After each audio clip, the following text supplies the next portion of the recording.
இப்போ தான் தெரியுது விர்ச்சுவல் வாரியர்ஸோட பவரு. ஸோ நம்மளை அதாவது எதிர்க்கிறாங்கன்னா யோசிச்சிருக்கணும்.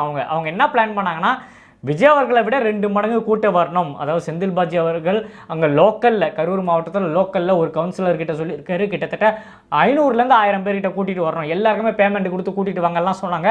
காசை இறக்கியும் இது ஃப்ளாப்பு நடந்திருக்கு. இந்த ப்ரோக்ராம் ஃப்ளாப் ஆயிருக்கு. மழை பெஞ்சிருக்கு, இதில் நிறைய பேர் சேர்லாம் தூக்கி தலையில் வச்சுருந்தாங்க. இப்போ தான் நம்மளோட அருமை தெரியுது. நிறைய மீடியாவில் சொன்னாங்க, என்ன அவங்க தொண்டர்கள் சேரை தூக்கி தலையில் வைக்கிறாங்க.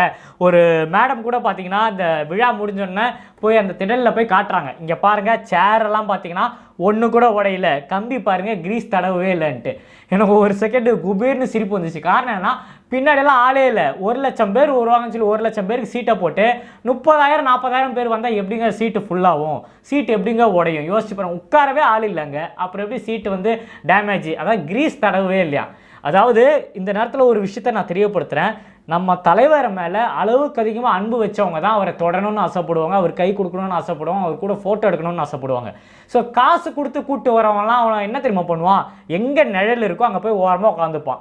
ஸோ போர்டை பிடிச்சி கொடியை பிடிச்சி உட்காருவான். அந்த ஈவெண்ட் முடிஞ்சோன்னா காசை வாங்கிட்டு கிளம்பின்னு போயினே இருப்பான். இதுதான் அவனுக்கு அந்த கம்பி மேலே ஏறணும்னா, அவரை பார்க்கணுன்னா, செல்ஃபி எடுக்கணும்னா, ஃபோட்டோ எடுக்கணும் ஆசைனா இருக்காது. அவன் வந்தது அவனோட வேலையை விட்டுட்டு, நான் தினக்கூலிக்கு போகிறேன்னா 300 வரும், இவங்க கூப்பிட்றாங்க 500 தராங்கன்னா அந்த வேலைக்கு அவன் போகிறான். போயிட்டு கொடியை பிடிச்சி உட்காருவான், பேமெண்ட் கிடச்சா பேட்டா கிடச்சா வீட்டுக்கு போயிடுவான். இந்த மாதிரி இருக்கிறவன் ஏங்க கம்பி மேலே ஏற போகிறான்?